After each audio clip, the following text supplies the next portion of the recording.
Yes. Vi skal bruge 2 spande. Vi skal have en toiletspand. Det vil sige, det er den, vi skal bruge til kun at gøre toilettet rent med.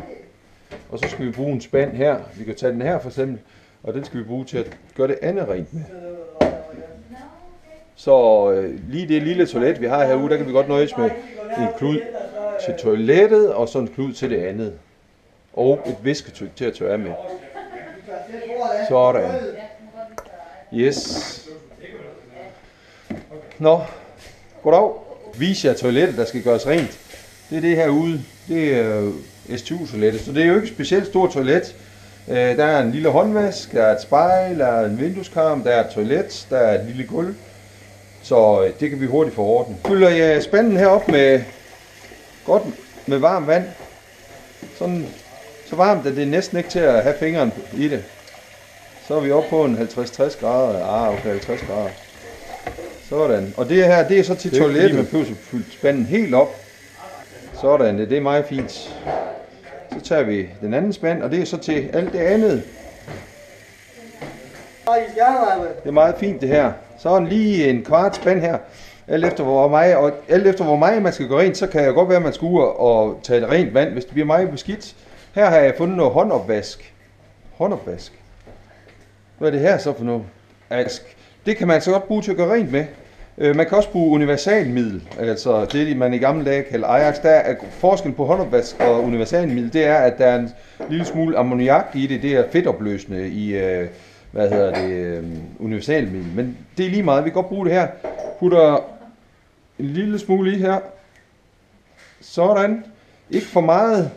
Nogen har jo tendens til at putte rigtig meget rengøringsmiddel i, men det er faktisk sådan, hvis man putter for meget i, så bliver det sådan fedt hende på det, man gør rent, ergo kommer skidtet til nemmere at sidde fast. Så det skal vi ikke gøre. Godt. Så går vi i gang. Og vi starter selvfølgelig ikke med toilettet. Det er det, man tager til sidst. Så nu starter vi med at tage den blå spand med den blå klud. Den går nok varmt, det her. Vreder det godt op. Den skal være sådan lidt fugtig. Og så tørrer vi af. Tager med blandingsbatteriet her. Vi skal lige kigge, om vi er med. Det skal skinne. Det skal være pænt. Det her, man siger, at man kan bruge noget knofedt. I kan se, det er sådan lidt beskidt. Der er noget støv. Det skal vi have af. Og hernede, så er det rigtig, rigtig fint ud. Så tager man viskestykke, og så tørrer man af her. Sådan. Og så fortsætter man bare med de andre ting. Her skal man være lidt forsigtig med, det er et lysudtag, der er 220 volt inde bagved, men man kan godt lige tørre af her omkring. Men pas på. Håndklæderne, de skal til vask. Og tørt godt af herop. Hele vejen rundt, hvis man kan nå. I det bliver gjort rent hver uge, så er det selvfølgelig ikke altid, man behøver at vride kluden op. Men når man synes, man har tørt meget af, så kan man lige gå ud og vride sin klud op. Tager den her, sådan. Og man kan lige tage kanten her. Sådan. Og rundt. Jeps. Tør her. Sådan. Yes. Så det kan man godt gøre med sådan en klud her, når det ikke er større gulv end det her. Havde det nu været et større gulv, så vil man selvfølgelig lave en større spand vand. Man vil have en gulvmoppe og en gulvklud, men det er ikke nødvendigt, når det er et mindre område. Så tør man godt af her. Sådan. Herover også. Der ligger lige en eller anden genstand der, her inde bagved. Det her er da godt med skidt, så vrider man lige sin klud op. Sørg for, at den bliver ren. Der, det hele med.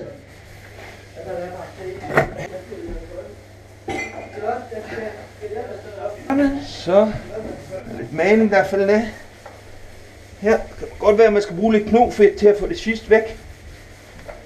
Så man skal ikke bare springe over, fordi man ikke lige umiddelbart kan få det af. Så har man et gulv, der skinner, så kan man tage sin klud, tørre gulvet af. Så det vil sige, nu har vi taget håndvasken, spejl, dispenseren, vi har smidt håndklæderen til vask, vi har tørt dørkammen af, vinduet, radiatoren, røren og gulvet. Og så nu mangler vi bare det, de fleste synes er lidt ulækkert. Det er vores toiletspand. Ny klud. Her, I se, den er lidt beskidt her. Se hvad det er. Sådan. Tør af her om bagved. Sådan. Her, ned. Hele vejen rundt her. Det er jo lavet af porcelæn, så det kan komme til at se rigtig, rigtig pænt ud. Fint. Så tager vi toiletbrættet.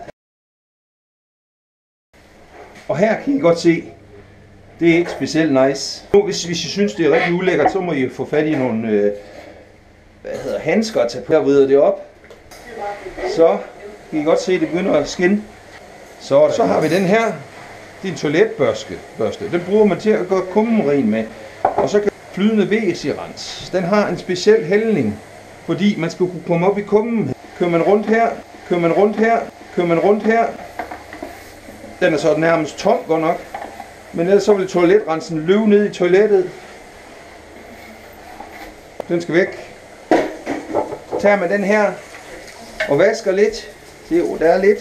Får det hele med, hele ned i kummen. Vi kan lige så godt være ærlige at sige, der kan godt nogle gange sidde noget lort på siderne. Så tager man til viskestykke, så det bliver rigtig fint. Men nu har jeg i hvert fald vist jer, hvordan jeg gør det, så kan I jo så prøve. Så held og lykke med det.